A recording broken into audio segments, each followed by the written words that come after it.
Boa noite, queridos irmãos.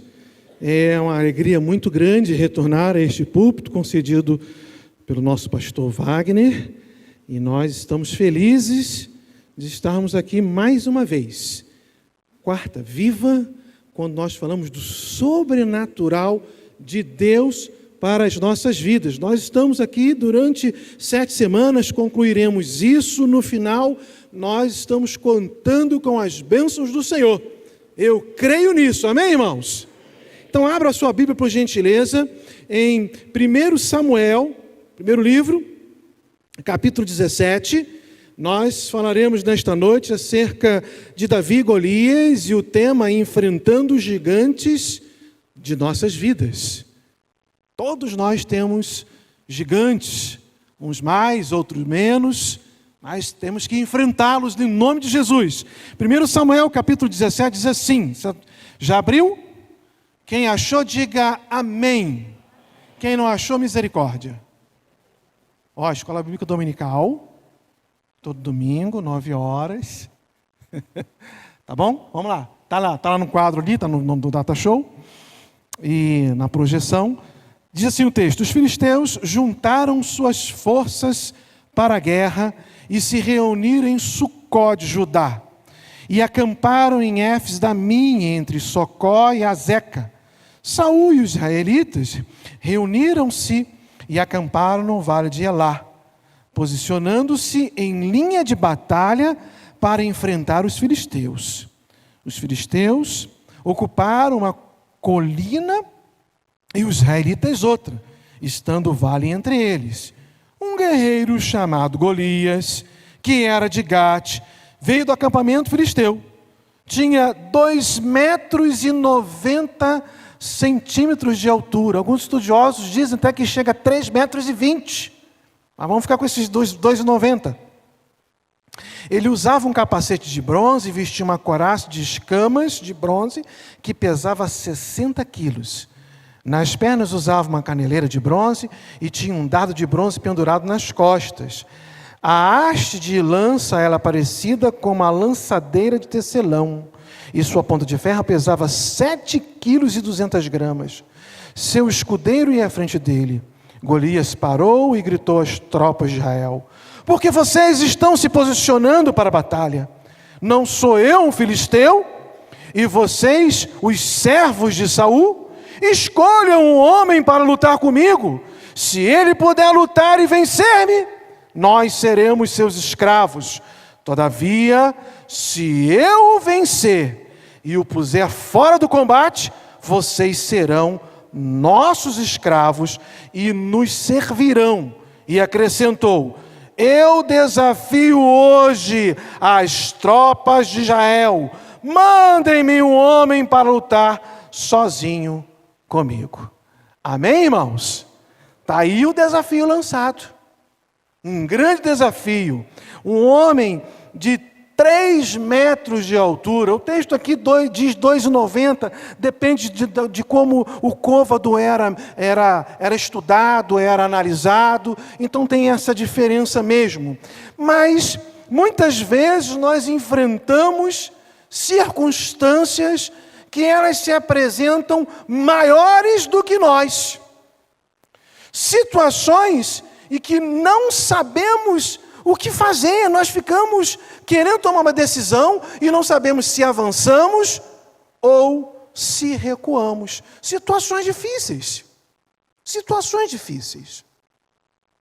Paulo César, do grupo Logos, ele tem uma música.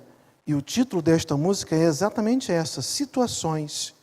A primeira parte da música é assim. Vamos ver se eu sou um bom cantor nesta noite, né?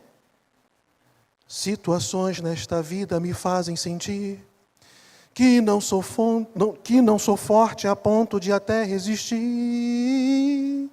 Nesses terríveis momentos, os maus pensamentos me querem levar a um extremo de vida que meu equilíbrio se deixa enganar. E aí vem a música. E fala exatamente de situações que nós nos esbarramos com elas e não sabemos como lidar. E esse extremo de vida que o meu equilíbrio se deixa enganar. Eu fico um tanto quanto desequilibrado, eu perco um tanto o foco e a visão, deixo de olhar para Deus e passo a olhar para o gigante. Quais são os seus gigantes? De que forma você tem enfrentado? Golias zombava do povo de Deus. Nós passamos algumas situações em que temos gigantes que precisamos enfrentar, que muitas vezes eles nos amedrontam. Esses gigantes nos amedrontam, nos acovardam, nos esmorecem, eles são insolentes, eles são destemidos. E muitas vezes nós não sabemos como reagir. Mas nós estamos aqui, irmãos, para viver o sobrenatural de Deus e vencê-los no nome de Jesus. Muitas vezes a circunstância ela pode se apresentar para você de algumas formas, uma pessoa, um relacionamento, um sentimento. Muitas vezes essas situações elas são internas. Nós criamos, às vezes, alguns monstros dentro de nós e achamos que nós não somos capazes de vencer. Qual é o gigante que tem atormentado você, meu querido irmão? Eu tenho orado aqui com alguns irmãos, às quartas, e alguns têm falado acerca de enfermidades, de cirurgias. Alguns têm causas na justiça que falam assim, somente pelo poder de Deus. Alguns estão com algumas dificuldades na sua empresa. Às vezes é uma falta de lucro, uma falta de resultado.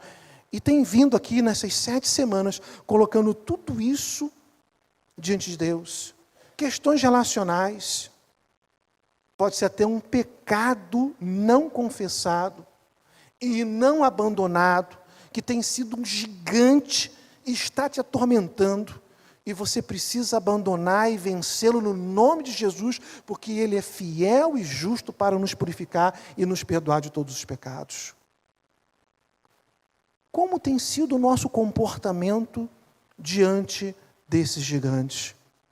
A palavra de Deus, no verso 11, diz que o povo, ao ouvir esta afronta, ao ouvir este desafio, eles tomam uma posição de estratégia. O lado de Saul fica numa colina, o dos filisteus fica no outro, e tem aqui o vale no meio, e Golias desce então e começa a gritar de lá. E o verso 11 diz assim, ao ouvirem as palavras do filisteu, Saul e todos os israelitas ficaram atônitos e apavorados. E é desta forma que muitas vezes nós nos comportamos frente aos gigantes da nossa vida. E precisamos vencê-los. E vencê-los no nome de Jesus. Fazendo um estudo, Strong, que ele traduz um pouco melhor esta palavra no hebraico, que foi traduzido aqui pelo autor da NVI por apavorado, ele diz assim que essa palavra poderia também ser traduzida da seguinte forma: os israelitas ficaram com medo, impressionados, assustados, desanimados, amedrontados. Irmãos, quando nós enfrentamos algo que nós achamos que é maior do que nós ficamos assustados, nós ficamos impressionados, nós ficamos com medo, nós ficamos desanimados, nós ficamos amedrontados, porque muitas vezes nos falta fé. O texto diz que por 80 vezes o povo de Israel foi afrontado. O verso 16 fala assim: durante 40 dias, o filisteu aproximava-se manhã e tarde. 40 dias, manhã e tarde, 80 vezes. E ele tomava posição, e ele repetia a mesma fala. Não tem homem aí não para enfrentar a mim? Se tem homem, Se me vencer, nós seremos servos de vocês. Se tem homem em Israel e eu vencer, então vocês serão os nossos servos. 40 dias, 80 vezes. 80 vezes. E o povo fica com medo, fica impressionado, fica assustado, fica desanimado. Um comentarista chamado Matthew R., em seu comentário, diz o seguinte: à medida em que o tempo passava, o coração de Golias tornava-se mais orgulhoso pelo fato do seu desafio não ser aceito pelo povo de Israel, que ficava cada vez mais tímido, enquanto Deus planejava amadurecê-lo para a destruição e para tornar o livramento de Israel tanto mais poderoso. Ele se sentia orgulhoso, porque via um povo amedrontado. A cada hora ele fazia um bullying com o povo. E aí? Vocês são fraquinhos mesmos? Vocês não vão me enfrentar? Como que nós estamos enfrentando, meus amados irmãos, os nossos problemas? Como que você analisa as suas lutas, as suas situações difíceis da vida? Golias se apresenta, como o texto diz, entre 2,90 metros, 3,20 metros, uma couraça de escamas de 60 quilos, só a ponta da sua lança pesava 7 quilos, o escudeiro na frente, e a Bíblia vai dizer que ali um pouquinho na frente chega Davi, um pastor, um jovem pastor, ruivo, de boa aparência, talvez o mais novo, o mais franzino, o texto não fala isso, eu estou aqui fazendo uma especulação, mas no capítulo 16, Davi é ungido por Samuel. E o Espírito Santo toma de uma tal forma que ele enxerga o gigante como algo diminuto. Mas vocês estão com medo deste incircunciso? Vocês não estão conseguindo enxergar o Deus Todo-Poderoso? E Davi foi vitorioso e vencedor. E nós sabemos muito bem o desfecho dessa história. Então, eu queria compartilhar aqui com meus amados irmãos marcas de uma pessoa que vence gigantes. A primeira marca que eu quero falar para vocês nesta noite: esse que vence gigantes não ouve a voz dos pessimistas. Os versos 24, 25, ali a primeira parte do 25, diz assim: quando os israelitas viram o homem, todos fugiram com muito medo. Os israelitas diziam entre si: vocês viram aquele homem? Ele veio desafiar Israel. E cada um dava o seu ouvido e ouvia aquela história. E aí o medo alastrava-se cada vez mais entre o povo. Conta-se que numa região dominada por sapos, a cidade ali da Sapolândia, eles fizeram uma competição para saber qual era o sapo que conseguia vencer um desafio de uma corrida, mas só que no final não era de velocidade, era de resistência. No final era uma subida muito íngreme, muito pesada. E os sapos vinham pulando e galgando ali posições, mas quando chegava no início da subida, os outros sapos que estavam ali assistindo, começavam a gritar: olha, você não vai conseguir, é muito íngreme, desista, vai ser muito cansativo para você. E um após outro ia desistindo de conquistar aquela subida. Mas eles observavam que um sapinho em especial não desanimava, avançava cada vez mais, e o povo gritava cada vez mais alto: você não vai conseguir, todos os outros desanimaram, você também vai desanimar, você vai ser derrotado por essa subida, este morro muito íngreme. E ele foi subindo, subindo, e chegou até o final, e ele conquistou, e ganhou a tarefa. E aí os sapos ficaram todos assim animados, mas surpresos, por que ele conseguiu e os outros não conseguiram? E foram falar com ele e descobriram que ele era surdo. Então, para as situações pessimistas, muitas vezes, mamãe usava essa expressão, ouvido de mercador. Ouviram essa expressão? Mamãe falava isso muito comigo.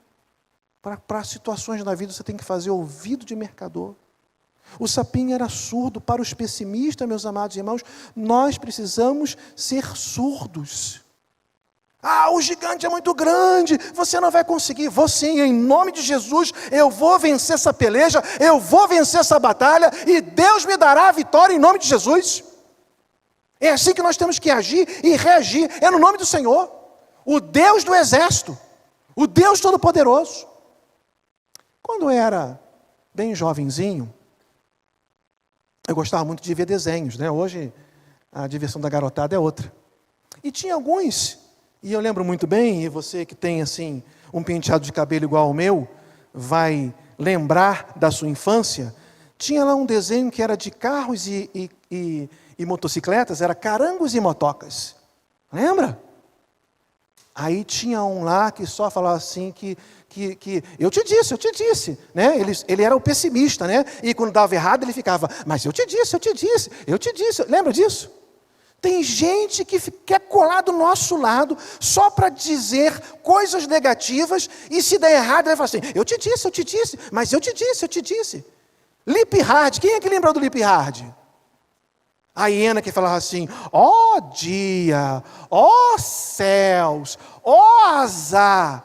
Tem gente que enfrenta os problemas da vida, os gigantes, e olha para ele e fala assim, ó dia, ó céus, ó azar. Irmãos, nós temos que enfrentar os problemas como o rei Davi. Você vem com escudo, você vem com lança, você vem com espada, mas eu vou em sua direção, em nome de Deus.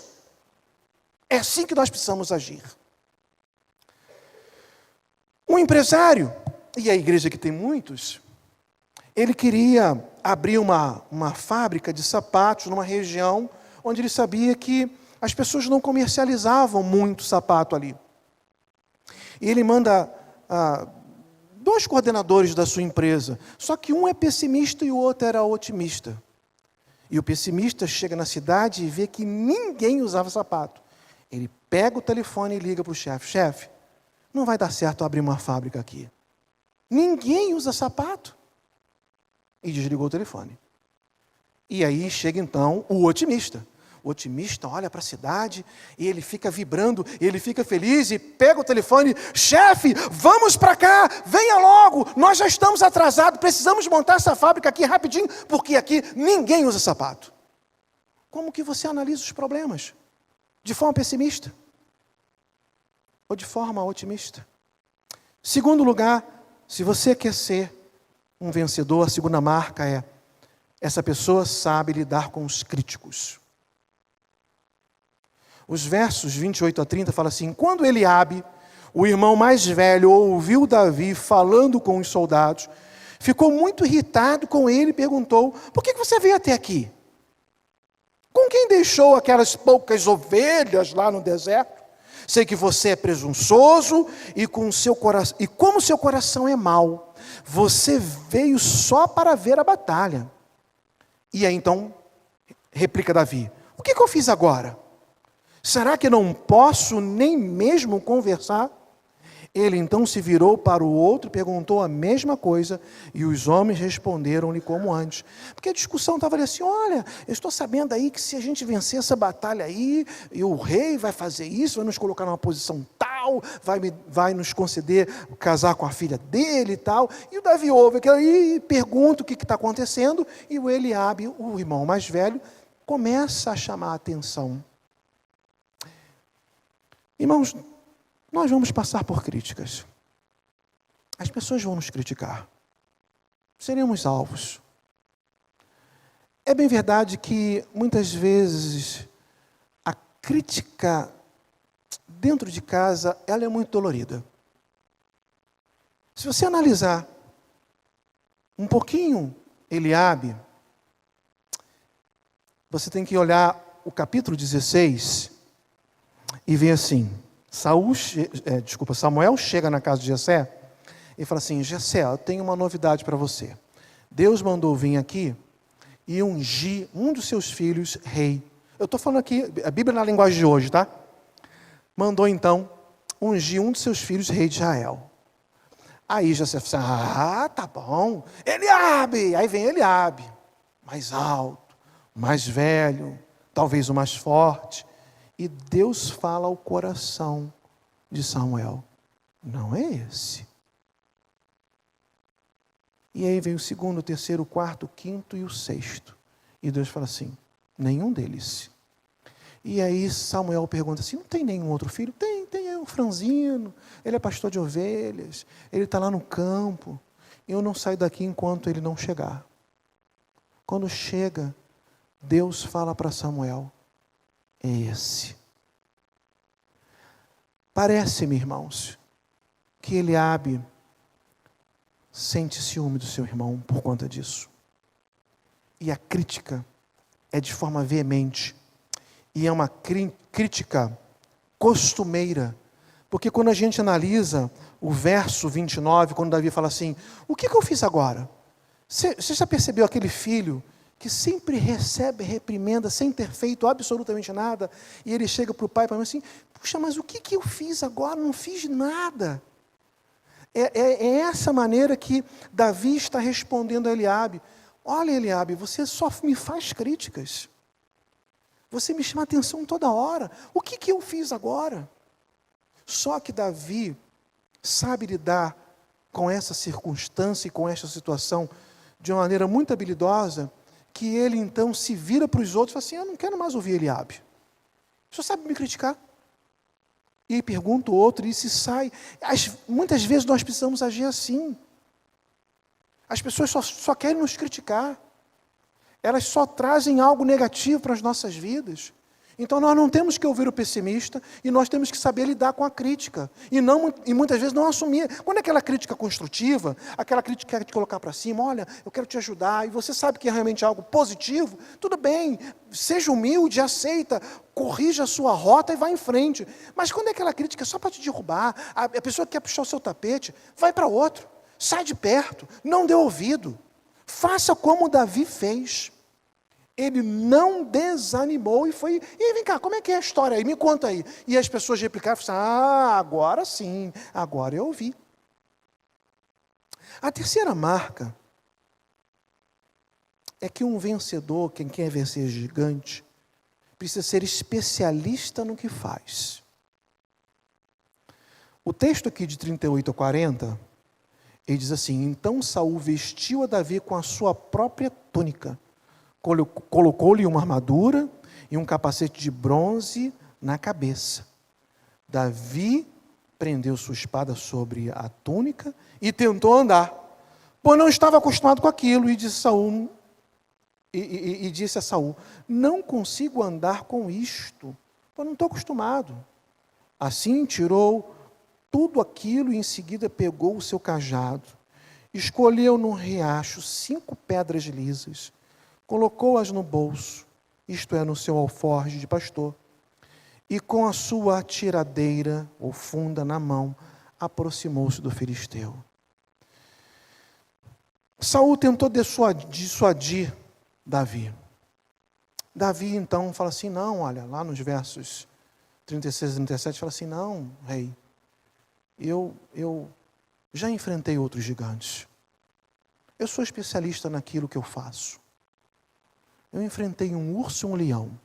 Gente, para quem enfrentou urso e leão, gigante de 3 metros, não é nada. Davi tinha um ímpeto, Davi tinha uma força, Deus era tão com ele, que nem urso, nem leão. Ele falou assim: olha, o leão, eu tirei das garras do leão e do urso. E fala que foi o Senhor que o ajudou a livrar das mãos, que vai ajudar a livrar da mão do filisteu. Fazendo uma referência de como Deus me usou para que isso pudesse acontecer, também vai fazer. Então, nem sempre aquilo que o outro é especialista, você é. A armadura de Saul era para o tamanho de Saul. Quando você pega lá um benjamita, ele era alto, ele era bonito. A Bíblia fala isso, belo de formosura, mais alto da sua tribo. Então, toda a sua armadura era feita para ele. Quando colocou no Davi, engoliu Davi. Davi não conseguia nem andar porque ele era pesado. Davi, da forma mais simples, meus amados irmãos, ele vai lá, pega o seu cajado, 5 pedras. 5 pedras. O segredo não está nas pedras, irmãos. Nem da forma como ele escolheu. Deixa eu ver qual é que vai derrubar o gigante. Mas o segredo está na confiança. É claro que Davi aqui é um especialista. Porque Deus usava de uma maneira sobrenatural. Conta-se que numa empresa tinha um computador de última geração, mas era aquele computador assim muito grande. E o líder daquela empresa, o dono da empresa, não conseguia que ninguém mexesse e consertasse, que estava aparecendo um problema. E alguém se apresenta como especialista. Ele fala assim, pode deixar que eu vou dar um jeito nele. Aí senta lá na frente da tela, tecla algumas teclas ali, aí fala assim, Aí vai lá atrás daquele grande computador, dá meia voltazinha no parafuso, volta, e o computador está funcionando na mais perfeita ordem.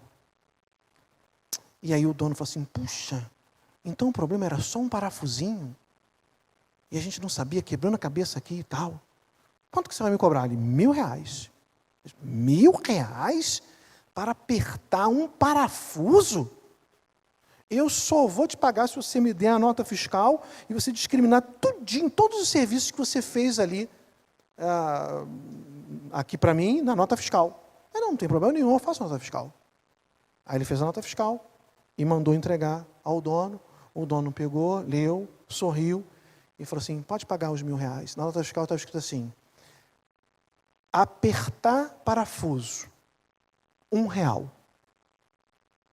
Saber qual parafuso apertar, 999. Nós precisamos ser especialistas no que fazemos.